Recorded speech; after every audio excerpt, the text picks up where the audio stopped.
Every day, our scientists are learning more about this new COVID variant, but there's one thing that we already know for sure, and that is that right now, our best single defense against Omicron is to get vaccinated, or Omicron, I should say, is to get vaccinated and to get boosted.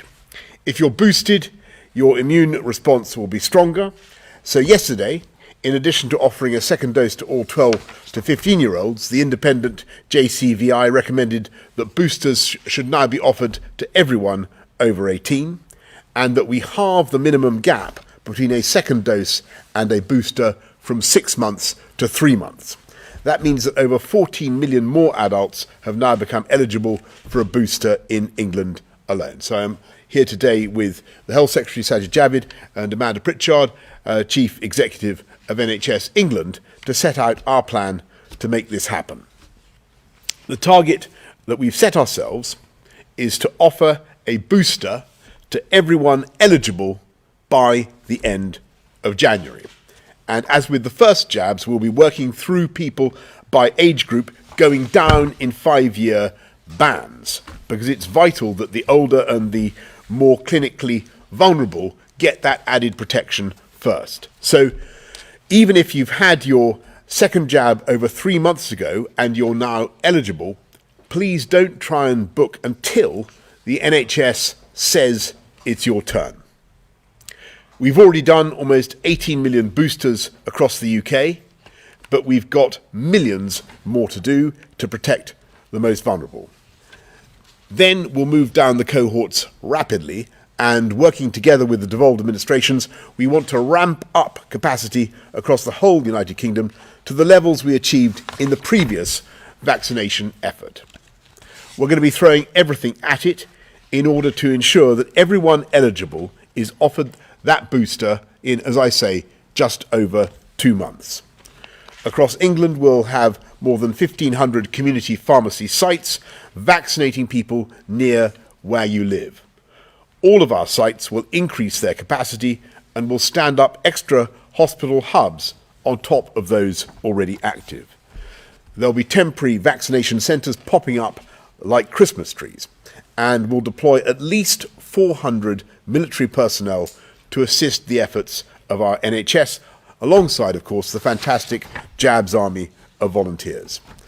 I know the frustration that we all feel with this Omicron variant, the sense of exhaustion that we could be going through all this all over again. But today, I want to stress this. Today, that's the wrong thing to feel, because today our position is and always will be immeasurably better than it was a year ago. What we're doing is taking some proportionate precautionary measures while our scientists crack the Omicron code, and while we get the added protection of those boosters into the arms of those who need them most. So we're going to get behind the men and women of our NHS who've saved so many lives on the front line, and run our vaccination programme for a year almost without a break, as they have, and who are going back into the breach yet again. And I want to say, on behalf of the entire country, a thank you to each and every one of them for their extraordinary efforts. And the best way we can all show our gratitude is by doing our bit and stepping forward when our time comes to get that booster. I've been waiting patiently for my moment to come, and it's happening on Thursday, I'm pleased to say. So whenever your turn comes, get your booster and ask your friends and your family to do the same. It's time for another great British vaccination effort. We've done it before, and we're going to do it again. And let's not give this virus a second chance. Thank you very much. I'm going to hand over to Saj. Thank you, Prime Minister. A year ago this week, this country made headlines when we became the first nation in the Western world to authorise a vaccine for COVID-19. This kicked off one of the greatest collective endeavours this nation has seen in peacetime. And think how far we've come since then. 115 million jabs right across the UK, and a booster programme that is expanding at a phenomenal pace. Today, we've hit that milestone of 18 million booster doses across the UK. and the daily number of jabs has gone up a third since the start of this month. Not only that, but we've delivered more booster doses than any other country with the exception of the USA and China. And that is something that we can all be very proud of. And I'd like to thank the NHS, the armed forces, the volunteers, and everyone who's done so much to make this programme a success, as well as every single person that has come forward for their jab. Thanks to you, we've made so much progress over the course of a year that we have now weakened the link between cases and hospitalisations and deaths. This is the real-world protection that our vaccination programme provides. Boosters, in particular, play a very huge part. The booster dose provides a much higher antibody response than the primary course, so it's more important than ever that people step up and get protected. We're now dealing, of course, with this new variant, Omicron, which the World Health Organization said just yesterday. They said that it poses a very high global risk. There have now been 13 confirmed cases in England and also 9 confirmed cases in Scotland. And we expect to see these numbers rising over the next few days. There's a lot we don't know, of course, and our scientists are working night and day to learn more about this new variant and what it means for our response. Our strategy is to buy the time we need to assess this new variant, while doing everything we can to slow the spread of the virus and to strengthen our defences. One important defence is antivirals. We've already secured hundreds of thousands of doses of 2 antivirals that have the potential to speed up recovery and to stop infections from progressing. Another, of course, is that vaccination programme. It's true that we don't yet have a full picture of how our vaccines respond to this new variant. But although it's possible for them to be less effective, it's unlikely that they have no effectiveness against serious disease. So the best way that we can strengthen our protective wall is to get as many jabs in arms as possible. I asked the JCVI, our independent expert advisors, to look urgently at our vaccination programme in light of this new variant. And as the Prime Minister just set out, we'll be massively expanding booster doses in line with the JCVI advice. This includes halving the dose interval for booster jabs from 6 months to 3 months, expanding the booster doses to include all remaining adults aged 18 and above, and offering booster doses for people who are immunosuppressed. I'd like to thank the JCVI for acting with such speed in response to this potential threat. This means we're now able to put our booster programme on steroids and protect even more people even more quickly. We've got the jabs, thanks to the brilliant work of our vaccines task force, who've made sure that we've had a strong supply of vaccines all the way throughout this pandemic. And today, we are setting out our plan to get those jabs into arms, and we'll shortly be hearing a bit more from Amanda. We've set some hugely ambitious targets, and we're asking a huge amount from the NHS. But I have no doubt that they will rise to the challenge, just as they have done throughout this pandemic. I know that the developments of the past few days have been worrying for some people, and that we've brought back memories. What we're seeing recently has brought back memories of the strain of the last winter. But although we can't say with certainty what lies ahead, we have one huge advantage that we didn't have back then: our vaccination programme, which has already done so much to keep this virus at bay. But these defences will only keep us safe if we use them. This is a national mission, and we all have a role to play. If we want to give ourselves the best chance of a Christmas with our loved ones, the best thing we can all do is step up, roll up our sleeves, and get protected when the time comes. I'll now hand over to Amanda. Thank you. So yesterday afternoon, the government accepted the JCVI recommendation to accelerate the NHS COVID-19 vaccination programme in response to the potential threat from the new Omicron variant. That's why I am writing to the NHS, setting out the steps we need to take to operationalise this new guidance. As we've just heard, JCVI have advised the gap between the second dose and the booster should be halved from 6 to 3 months. This means an additional 6.9 million over 40s will be newly eligible for a booster.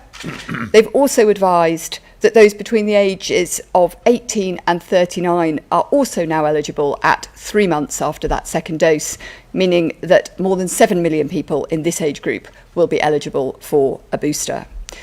And on top of this, again, as we've just heard, JCVI has recommended the introduction of fourth jabs for those who are most vulnerable because they're undergoing chemotherapy or have other problems with their immune system. The NHS COVID vaccination programme was already in its most complex phase, and staff are now working at breakneck speed to respond to this, the biggest change in eligibility since the programme was launched. In line with JCV advice, we'll be vaccinating the most vulnerable first and then opening up further, just as we did in those opening waves of the programme. So while changes to the booking system, protocols and patient group directive are put in place, we will continue to vaccinate the millions of people who were already eligible for their top-up jabs. The booking service will then open up to others in their 40s and older people who would previously have had to wait 6 months before moving then on to younger age groups. So if you were not already eligible, please do not contact the NHS. We will let you know when it's your turn to take up the offer. It is our intention to ensure that everyone eligible for a booster is given the chance to book one before the end of January. To make this happen, we will need to expand vaccination capacity right across the NHS. Hundreds of hospitals are, of course, already jabbing their own staff. We're now asking them to vaccinate other local NHS workers, eligible patients and social care staff as well. Around 30 hospitals are already offering jabs to the public through the National Booking Service, and dozens more will be coming online from early next week. Our hard-working GPs, community pharmacists and their primary care colleagues have delivered the lion's share of the vaccinations so far. We're looking at how we can help them to do even more jabs by cutting other burdens on them to free up clinicians' time.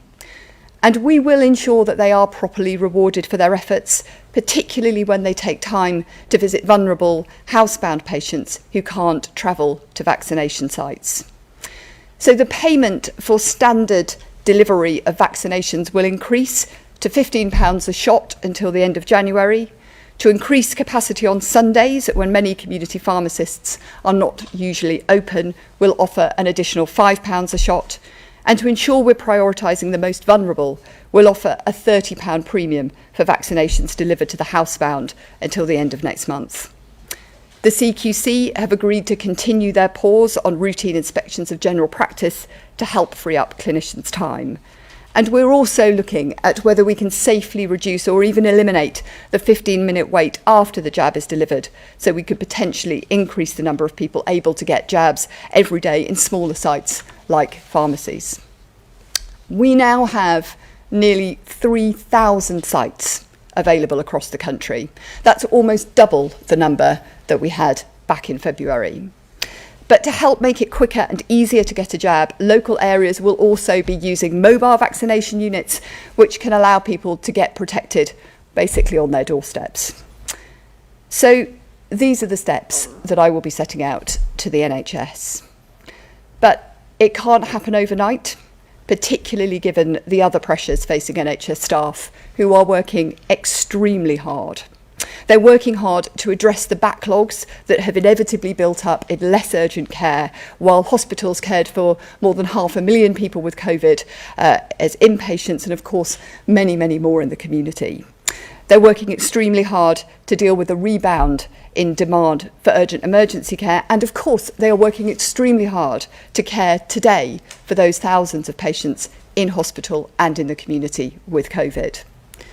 However, as the world faces this new threat, we can take confidence in what the NHS has achieved so far. Next week, we mark the first anniversary of the world's first Pfizer COVID-19 jab delivered here in England by the NHS. 1 year on, the NHS COVID-19 vaccination programme is closing in on 100 million jabs administered in England. And since the booster campaign began just over 10 weeks ago in England, NHS staff have delivered over 15 million top-up jabs. And NHS staff continue to go above and beyond to vaccinate people. Just this week, during Storm Arwen, an NHS team delivered hundreds of booster vaccinations in North Yorkshire by candlelight. Of course, the success of the NHS vaccination programme has not been down to health service staff alone, but the result of a huge national effort. Since its launch, we've been supported in particular by our amazing volunteers and many other partners. As we launch a renewed drive to protect our country, we're working with our colleagues at RVS and St John to recruit tens of thousands more volunteers, and from Monday we'll start to recruit to 10,000 paid vaccinator roles. So if you are able to help, then please do apply or volunteer. Your help can help us protect more people and save more lives. The NHS and the entire country are living through a once-in-a-generation event, and we all have a role to play. I am confident that with public support, the can-do spirit of the NHS will once again win through. On behalf of all NHS staff, I would just like to thank everybody who's taken up the offer of a jab and urge again everyone watching to keep up their enthusiasm for this programme by accepting the invite for each of the jabs available to you when it's your turn. Thanks very much, Amanda. Let's go to questions from the public first. Alex from Surrey asks, given that the Omicron variant spreads more in crowded and unventilated spaces, why are you not expanding the face covering requirement to higher risk indoor settings such as cinemas and theatres, given these settings are of greater risk than shops and transportation? Well, Alex, thank you very much for that. And that's a question that's been asked a lot in the why aren't we doing face coverings all over the place? And the answer is that we're trying to take a balanced and a proportionate approach, Alex, slowing down the spread of Omicron while we get to the bottom of the exact effect that it has. But Saj, anything you want to add on that? No, that's right, PM. And of course, we keep all this under review, but we still don't know enough about the variant to understand properly its spread compared to Delta. But as we learn more, we will certainly share that. Thank you. Tanith from Surrey asks, given the concerns of the Omicron variant being more highly transmissible and possibly bypassing the vaccines, what is the government doing to protect those designated as clinically extremely vulnerable, especially in those who are immunosuppressed, in which the current vaccines do not have the same efficacy as in, say, a normal healthy person who is not immunocompromised? Saj, I think you touched on that earlier on. Yeah, one thing I can certainly share with Tanith and all those listening is that the antivirals that we procured, the way the antivirals work, the two I mentioned earlier. So we've got 730,000 courses already. One of them has already been approved by MHRA, our independent regulator. I think we were the first in the world to approve it. And because they work in a very different way to the vaccines, we're confident that they would provide a high degree of protection. And of course, the priority for those antivirals will be those that are clinically extremely vulnerable. Great, thanks very much, Saj, and thank you, Tanith. Let's go to Vicky Young of BBC News. Vicky. Prime Minister, one of your top health advisors suggested this morning that we should all minimise our socialising over Christmas. Was she right to say that? Do you agree with her? Do you think that we should be cancelling Christmas parties right now?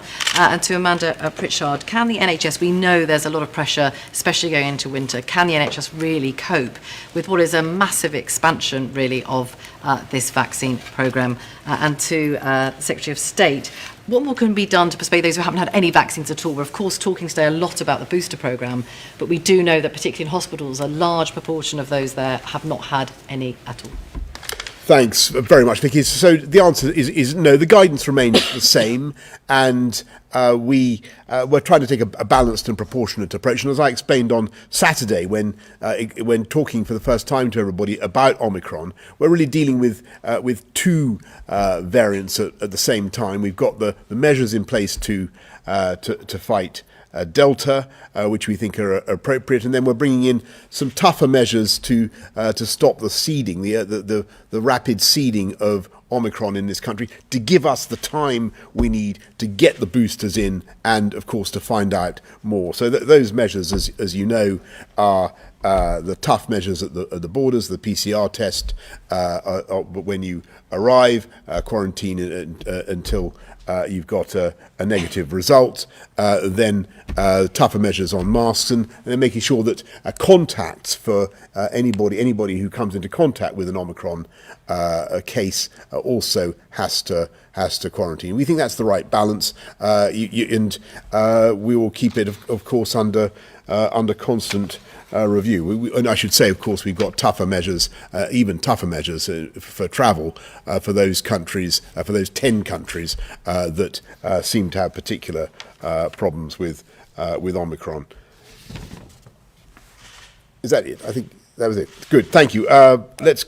Well, to Amanda about the NHS. Oh, sorry, go on, Matt. Sorry. Thank you. Look, I think there is absolutely no doubt that this is the most complex part of the vaccine rollout programme so far. And NHS staff have done, I think, an incredible job. They've stepped up every time there's been a change and responded magnificently through the whole of the past year as the programme has expanded and changed. So I have absolutely no doubt that they will again. On winter, you're absolutely right to say there is significant pressure. I've mentioned some of the pressures on urgent emergency care, as well, of course, as continuing to try and deal with some of the backlogs that were inevitably created across the last 18 months of the pandemic. But whilst we are supporting them with that, we have said very consistently we are expecting this to be a difficult winter. But last year, let's not forget what they achieved, stood up to the second massive increase in COVID cases, began that life-saving, vital rollout of the vaccine programme, and of course dealt with all of the usual winter pressures as well. So I think we can take great comfort from what the NHS has done over the last year and a half, and certainly what I see across the NHS is a huge number of people pulling out absolutely all the stops to do the right thing for their patients. Absolutely right. So, Emily Morgan of ITV. Prime Minister, should people be taking your advice or the advice of one of your scientific advisors who said we should be limiting unnecessary social contacts? Can you see why people are confused? And to you, Amanda, even if you did 3.5 million booster jabs every single week, it would still take until mid-February, by my calculations, to get through all those who are eligible. How are you going to do it by the end of January?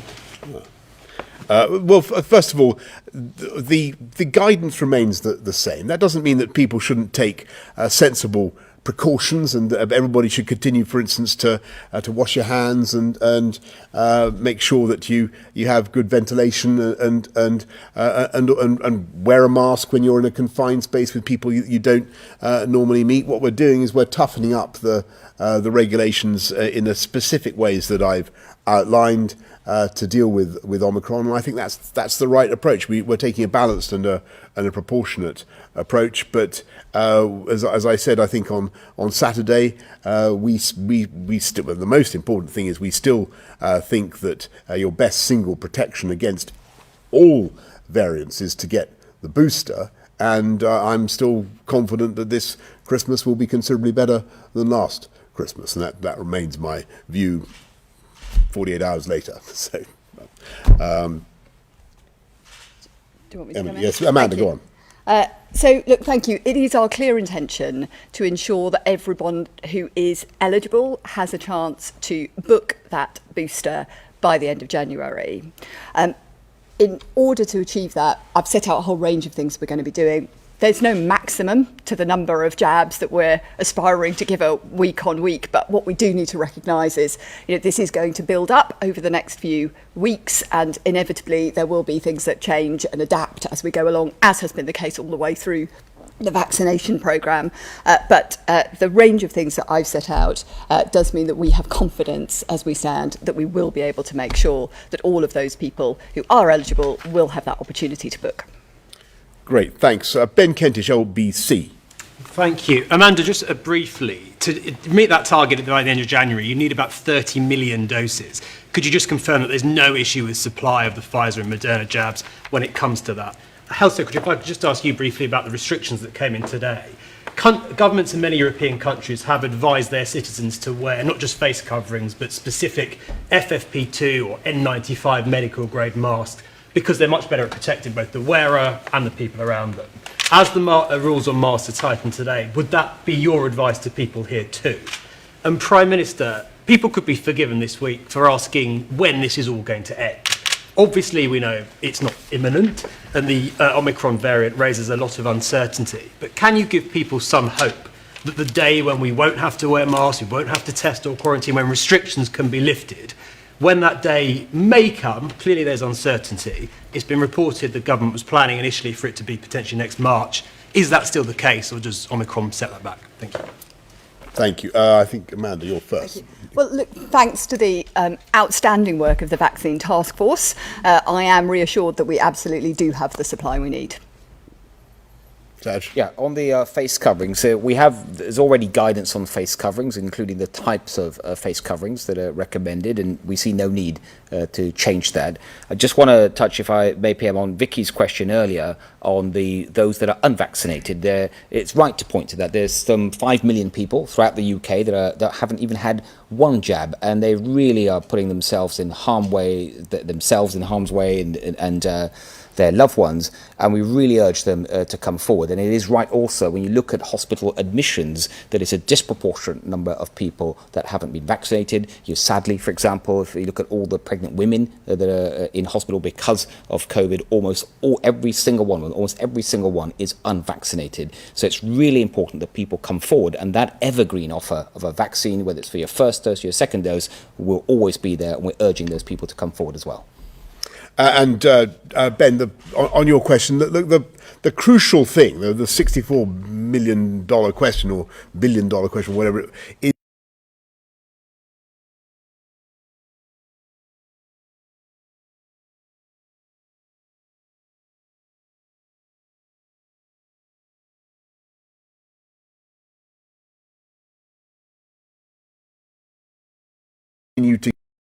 to protection.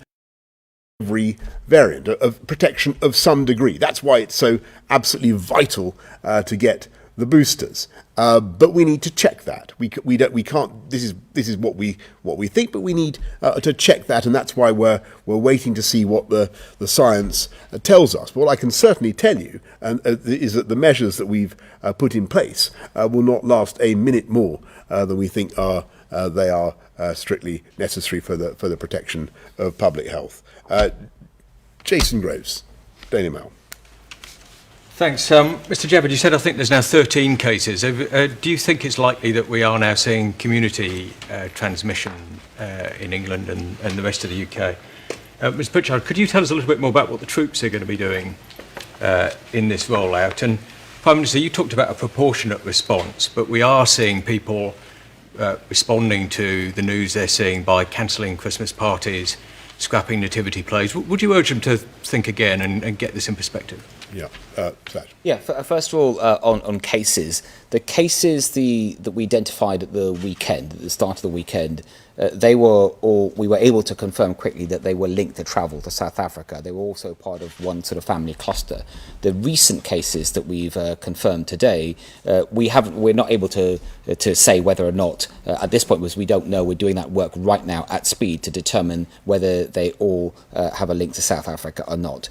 Is there likely to be community transmission? I think we have to be realistic. There is likely to be, as we're seeing in other European countries.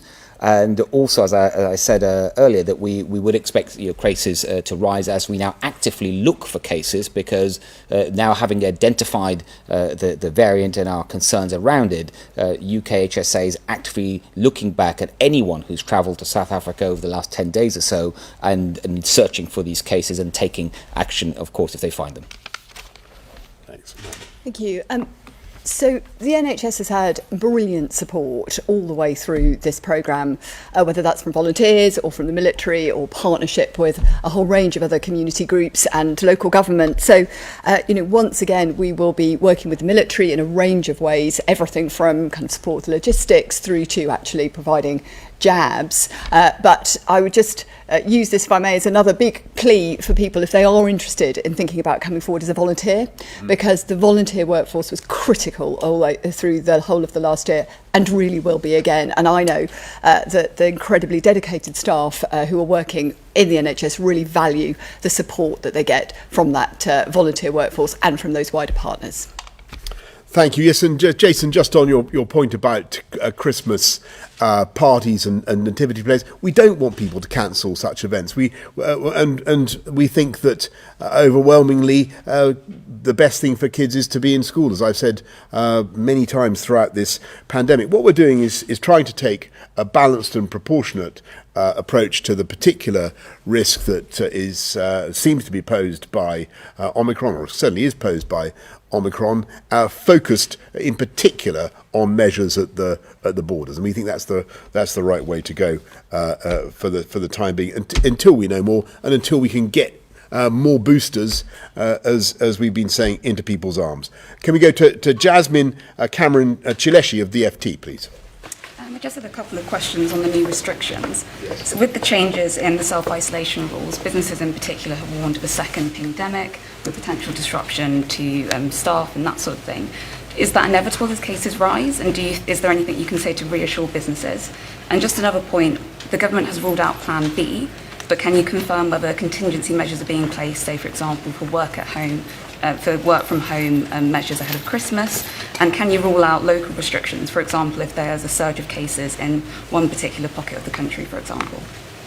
Thanks very much, Jasmine. So just on the risks of going back to where we were in July, the so-called pandemic, I don't think that is likely to happen, in the sense that so far at least the numbers of cases of Omicron are small, but we'll have to see, and we'll have to keep that constantly under review. On the issue of, you asked about local measures, I certainly think that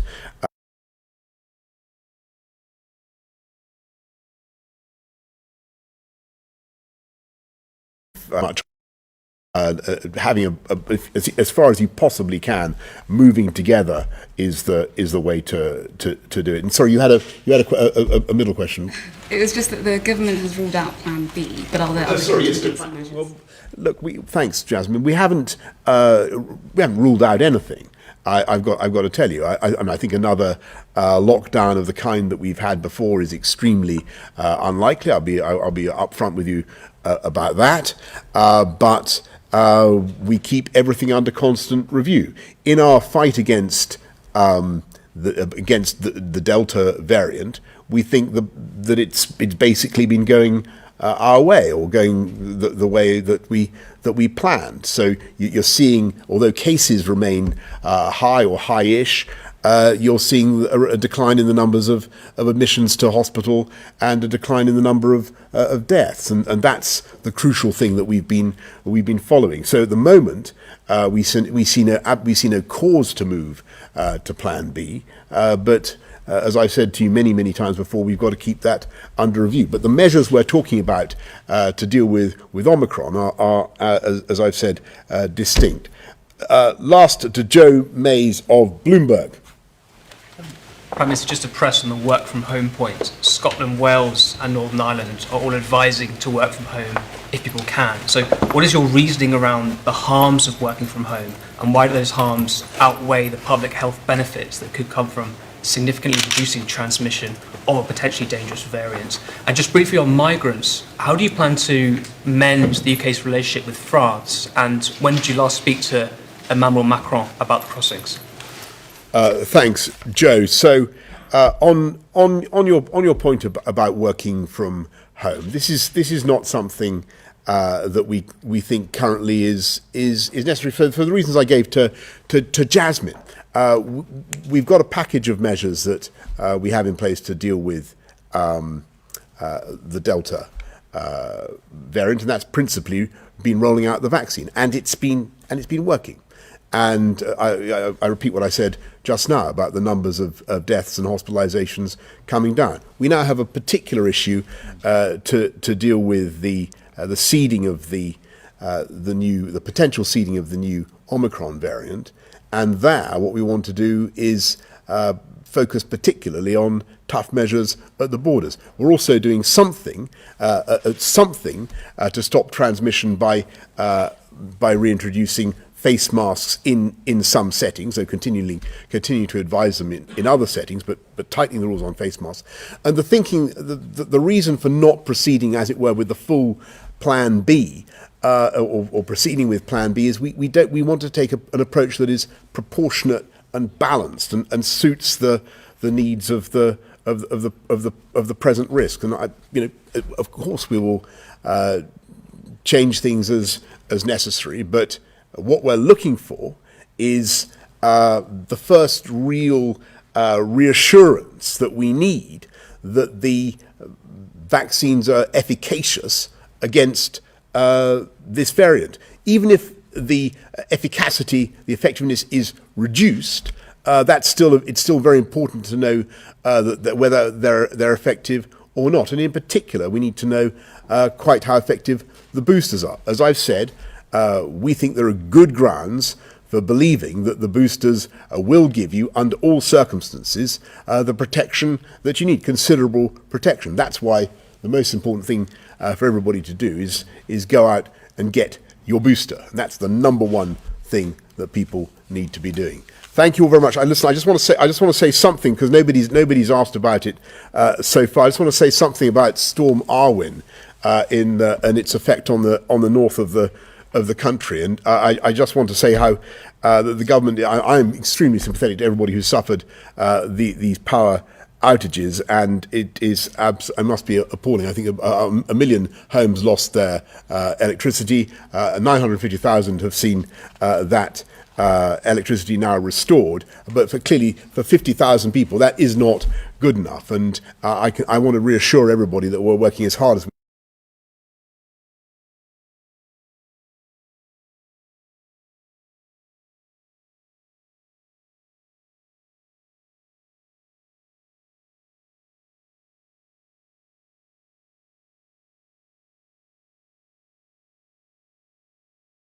grid and everybody else.